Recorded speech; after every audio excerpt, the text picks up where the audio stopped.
ఇవాల్టి నుంచి పార్లమెంటు శీతాకాల సమావేశాలు ప్రారంభం కానున్నాయి. మొత్తం 15 రోజుల పాటు జరగనుంది పార్లమెంట్. 14 బిల్లులతో సమరానికి సిద్ధమైంది కేంద్ర ప్రభుత్వం. మరోవైపు ఎస్ఐఆర్ లాంటి కీలక అంశాలతో ప్రభుత్వంపై విపక్షాలు ఎదురుదాడికి సిద్ధమయ్యాయి. నేటి నుంచి పార్లమెంట్ వింటర్ సెషన్ మొదలు కానుంది. డిసెంబర్ 19 వరకు పార్లమెంట్ కొనసాగనుంది. మొత్తం 15 రోజుల పాటు పార్లమెంట్ పనిచేయనుంది. కేంద్ర ప్రభుత్వం వివిధ రంగాల్లో భారీ సంస్కరణల ఎజెండాను ముందుకు తీసుకురానుంది. అణు ఇంధనం, సెక్యూరిటీస్ మార్కెట్స్ కోడ్, ఉన్నత విద్యా కమిషన్ ఏర్పాటు, కార్పొరేట్, బీమా, జాతీయ రహదారులు, మధ్యవర్తిత్వం, రాజీ చట్టాల సవరణ బిల్లులు ప్రధానమైనవి. జన విశ్వాస్ సవరణ బిల్లు, మణిపూర్ జీఎస్టీ సవరణ బిల్లు సహా 14 బిల్లులు కేంద్రం ఎజెండాలో ఉన్నాయి.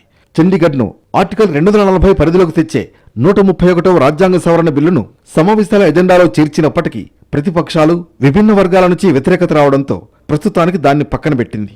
అఖిలపక్ష సమావేశం నిర్వహించింది ప్రభుత్వం. బీజేపీ నుంచి రాజ్నాథ్ సింగ్, జేపీ నడ్డా హాజరు కాగా కాంగ్రెస్ నుంచి గౌరవ్ గొగోయ్, జైరాం రమేష్, ప్రమోద్ తివారీలు హాజరయ్యారు.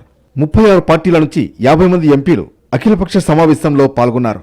సమావేశాలు సజావుగా సాగేందుకు సహకారం అందించాలని ప్రభుత్వం కోరింది. పార్లమెంట్ను అడ్డుకుంటామని ఎవరూ చెప్పలేదన్నారు పార్లమెంటరీ వ్యవహారాల మంత్రి కిరణ్ రిజిజు.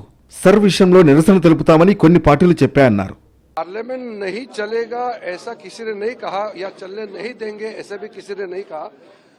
कुछ लोगों ने, कुछ नेताओं ने ये कहा कि एसआईआर को लेकर के सदन में हंगामा कर सकता है, ये कहा है.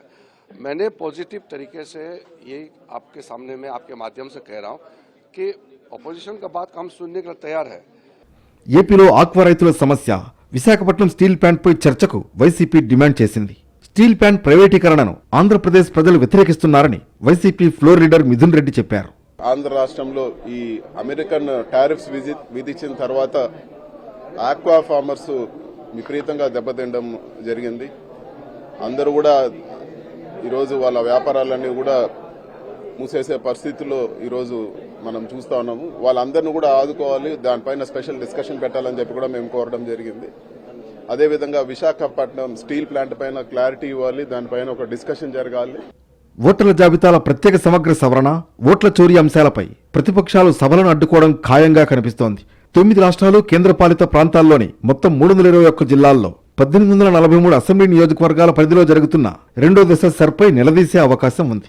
ప్రతిపక్షాలు అధికారంలో ఉన్న కేరళ, తమిళనాడు, బెంగాల్ త్వరలో ఎన్నికలకు వెళుతున్న నేపథ్యంలో సర్ కసరత్తుపై ఇప్పటికే యుద్ధం ప్రకటించాయి. అణు ఇంధన బిల్లు ద్వారా కేంద్ర ప్రభుత్వం అణు విద్యుత్ ఉత్పత్తి రంగంలోకి ప్రైవేట్, ప్రభుత్వేతర సంస్థలకు తలుపులు తెరుస్తోంది. అత్యంత సున్నితమైన అణు ఇంధన రంగంలోకి ప్రైవేటు వారిని ఆహ్వానించడం ఎంతవరకు భద్రమన్న ప్రశ్న సాధారణ ప్రజల్లోనూ ఉంది. ఇదే అంశంపై ప్రతిపక్షాలు ప్రభుత్వంపై విరుచుకుపడడం ఖాయంగా కనిపిస్తోంది.